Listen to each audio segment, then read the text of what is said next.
Selamat datang di channel Satu Ruang, semoga Anda semua yang nonton video ini selalu sehat, selalu bahagia dan banyak rejeki, amin. Sebelum kita mulai silahkan klik tombol subscribe, supaya channel ini dapat berkembang, terima kasih. Mari kita mulai alur cerita filmnya.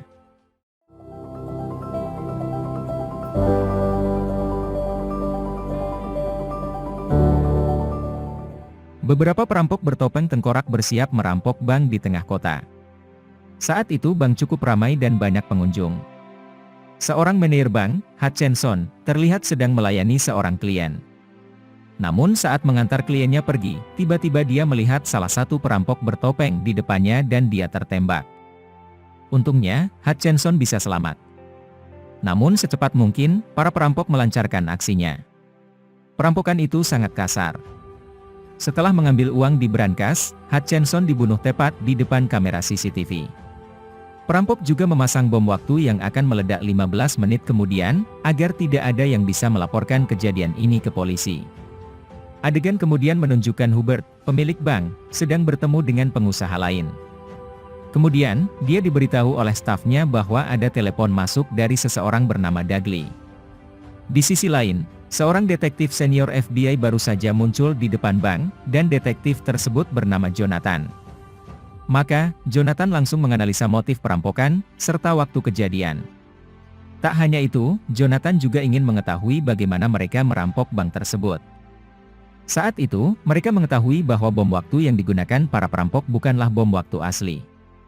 Dan sayangnya, barang bukti itu dibawa oleh petugas polisi yang hingga kini hilang kontak. Di sisi lain, beberapa anggota polisi terlihat bersiap menangkap beberapa pengguna narkoba yang sedang berpesta. Tentu saja, penyerbuan itu berjalan dengan sangat mudah. Kembali ke agen FBI yang menyelidiki perampokan tersebut. Salah satu agen bernama Stock menjelaskan bahwa orang yang merampok Bank Hubert adalah profesional, brutal, tetapi juga terlihat sangat pribadi. Kemudian, Jonathan juga meminta agar barang bukti di TKP, terutama bom waktu palsu, segera diambil dari seorang polisi bernama Mims. Ada juga agen FBI yang baru saja dipindahkan dan ikut dalam kasus ini, namanya Wells. Diketahui bahwa skill dan kemampuan Wells berada di atas rata-rata. Atau dengan kata lain, dia adalah seorang perwira pasukan khusus. Kemudian, Jonathan segera membawa Wells ke kamarnya dan menguji apakah dia suka berbohong atau tidak. Setelah itu, Jonathan mendapat telepon dan diberitahu bahwa istri Hutchinson baru saja pulang dari liburan dan tak satu pun dari mereka berbicara tentang suaminya yang telah meninggal. Jadi, mereka berdua segera pergi ke rumah Hutchinson. Sesampainya di tempat Hutchinson, Jonathan dan Wells langsung dipersilakan masuk. Tanpa basa-basi, Jonathan langsung memberitahu istri Hutchinson bahwa suaminya telah meninggal. Wanita itu langsung menangis dan bingung. Kemudian, sesampainya di dalam mobil, Wells memberitahu Jonathan hasil pengamatan rahasianya. Hutchinson adalah satu-satunya yang mencari nafkah, tetapi istrinya tampaknya tidak terkejut dengan kedatangan Jonathan dan Wells. Tidak lama kemudian, Jonathan mendapat telepon yang memberitahukan bahwa Mims sudah berada di kantor polisi setelah penggerebekan pengedar narkoba. Tak lama, Jonathan dan Wells datang ke kantor polisi dan mencari informasi tentang sidik jari seseorang yang berada di bom palsu. Namun anehnya, sidik jari yang ada di bom itu bukan milik perampok, melainkan milik seseorang yang sudah lama meninggal. Dari situ, Jonathan menyadari bahwa para perampok sengaja melakukan hal tersebut untuk mengulur waktu, agar bisa kabur. Setelah itu, Jonathan dan agen FBI lainnya berkumpul dan mendiskusikan bagaimana sidik jari orang mati ada di bom itu. Dari situ bisa disimpulkan bahwa sidik jari itu milik agen khusus bernama Tanjung. Kematian Tanjung disebabkan perseteruan antara Hubert dan adik laki-lakinya, Alex. Kemudian, mereka mengetahui bahwa kehidupan Hubert dan Alex sangat berbeda, meskipun mereka bersaudara. Alex menjadi seorang militer, sedangkan Hubert adalah seorang pengusaha kaya. Usai pertemuan, Jonathan datang ke sebuah kafe dan memesan segelas wine. Tapi dia tidak minum anggur. Jonathan baru saja melihat pasangan muda dan tersenyum. Jadi, istri Jonathan sudah meninggal dan dia dibunuh saat Jonathan sedang bertugas.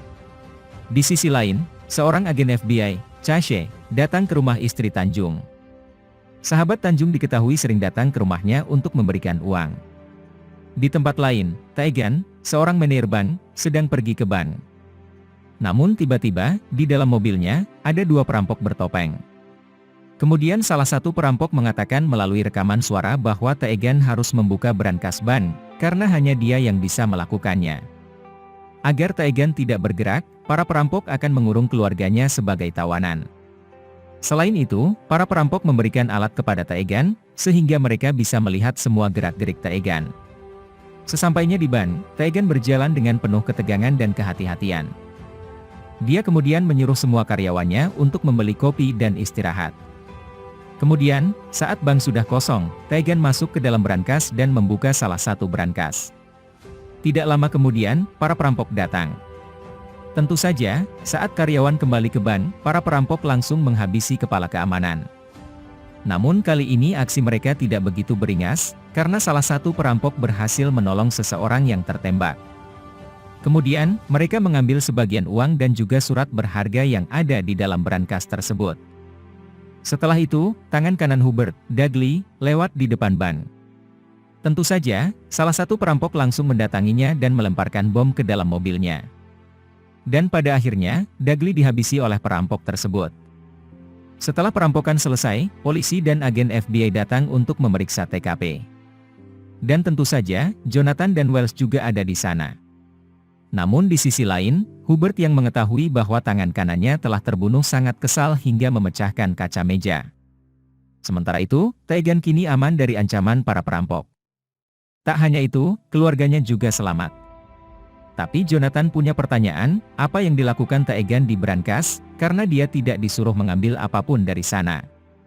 Namun yang jelas saat itu Taegan membuka brankas berisi surat penting dari pemerintah.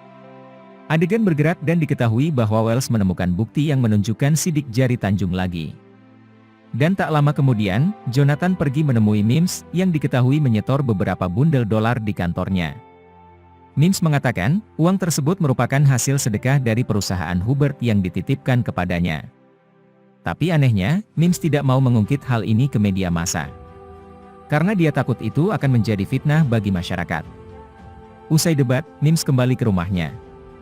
Di sana, Mims terlihat membuatkan makanan untuk istrinya yang mengidap kanker. Dan mungkin, uang itu sengaja digelapkan untuk pengobatan istrinya. Kembali ke Hubert yang berada di kantor pusat. Kali ini ia terlihat sangat stres karena perampokan demi perampokan terus terjadi di bank miliknya. Di sisi lain, Wells terlihat bertemu dengan seorang jurnalis yang akan digunakan FBI sebagai senjata. Jika kabar kebenaran ini dimanipulasi, mungkin dalang perampokan ini akan bereaksi dan menunjukkan dirinya. Sementara di tempat berbeda, Jonathan kembali terlihat melamun di kafe yang sama dengan segelas wine yang tak pernah ia minum. Kemudian, Stock datang untuk sekedar mencerahkan Jonathan terkait kasus ini. Keesokan harinya, Jonathan dan Stock pergi ke pemakaman Dudley. Hal itu dilakukan untuk melihat siapa orang-orang yang datang ke sana. Mereka juga menemukan satu orang yang diduga sebagai dalang, seorang pria bernama Cook. Dia adalah seorang senator di pemerintahan. Sepertinya Hubert dan Cook sangat dekat, dan Jonathan mengira mereka berdua mengadakan pertemuan secara diam-diam. Sementara itu, Wells dan Mims saling bertukar informasi tentang kasus perampokan ini. Mims ternyata sudah lama menyelidiki kasus perampokan tersebut. Mereka kemudian menemui wartawan yang diketahui berada di dekat TKP dan mencatat nomor plat mobil perampok. Jonathan dan agen FBI lainnya mengetahui bahwa Dudley ternyata adalah mantan perwira pasukan khusus militer yang satu tim dengan Tanjung. Lalu, Jonathan mendapat paket berisi beberapa foto Hubert dan Cook berpelukan. Di sisi lain, Wells dan Mims mengikuti kemana mobil perampok itu bergerak. Mims juga mengirim seseorang untuk melacak mobil itu. Tapi sampai sekarang belum ada pergerakan. Sementara itu, Jonathan terlihat melamun di kamarnya, lengkap dengan wine dan juga pistol di atas meja. Tapi segera, suara perampok terdengar dari belakang. Ternyata perampok menghubungi Jonathan secara pribadi melalui laptop. Di sana, perampok tersebut mengatakan bahwa dia bisa saja membawa Jonathan ke dalam perampokan tersebut. Ternyata, rencana Jonathan yang memalsukan kabar berhasil memikat para perampok. Namun tiba-tiba perampok menjelaskan bahwa penyebab kematian istri Jonathan adalah mantan musuh Jonathan. Dan tentu saja, Jonathan berhasil memenjarakannya. Keesokan harinya, setelah mendapatkan banyak informasi tentang latar belakang perampokan yang rumit ini, Jonathan kemudian dengan tegas memberanikan diri untuk menemui Hubert di kantornya. Dalam kesempatan itu, Jonathan bahkan mengatakan bahwa dirinya menduga bahwa dalang di balik semua ini adalah Hubert sendiri. Jonathan berasumsi bahwa Hubert hanya ingin kematian adik laki-lakinya dilaporkan sebagai pahlawan, bukan sebagai pengkhianat negara. Pasalnya, pada saat kematiannya, Alex diketahui melakukan hal-hal di luar perintah atasannya. Tak lama kemudian, Jonathan dikeluarkan dari kantor Hubert, karena Hubert merasa terancam. Jonathan tidak bisa langsung menangkap Hubert karena buktinya belum kuat. Sementara itu, terlihat para perampok bersiap-siap untuk melakukan perampokan lagi. Mereka terlihat sangat profesional, dan saat itu mereka akan membobol bank sentral Hubert, dan Jonathan ada di sana. Saat para perampok hendak turun dari balkon dengan menggunakan tali, Jonathan langsung melihat keberadaan mereka. Alhasil, aksi tembak-menembak pun tak bisa dihindari. Dari keempat perampok tersebut, Jonathan berhasil melumpuhkan salah satunya. Aksi berlanjut, namun Jonathan berhasil menyelamatkan Hubert. Salah satu perampok tidak sengaja menembak seorang satpam, kemudian Jonathan muncul dan mereka saling mengancam. Beruntung, Jonathan berhasil mengetahui siapa bos mereka. Kemudian dengan bijak Jonathan memerintahkan para perampok itu untuk pergi. Singkat cerita, setelah para perampok kabur, polisi dan FBI menjadi sorotan publik. Di tengah kota yang sedang diguyur hujan, Mims pun datang ke sana. Jonathan curiga Mims mungkin salah satu perampok. Setelah penyelidikan TKP selesai, Jonathan mengadakan pertemuan dengan para agen. Ternyata salah satu perampok yang berhasil dihabisi Jonathan adalah seorang agen khusus militer, dan tentu saja sidik jari dan gigi gerahamnya telah dicabut. Jadi tidak diragukan lagi dia adalah agen khusus. Tak hanya itu, muncul pula nama Hutchinson dan Dagley. Mereka semua bergabung dengan tim yang sama di militer. Jonathan kemudian mendapat kesimpulan baru bahwa tim yang dipimpin oleh Tanjung, telah melakukan pembunuhan dan menculik Alex, adik Hubert.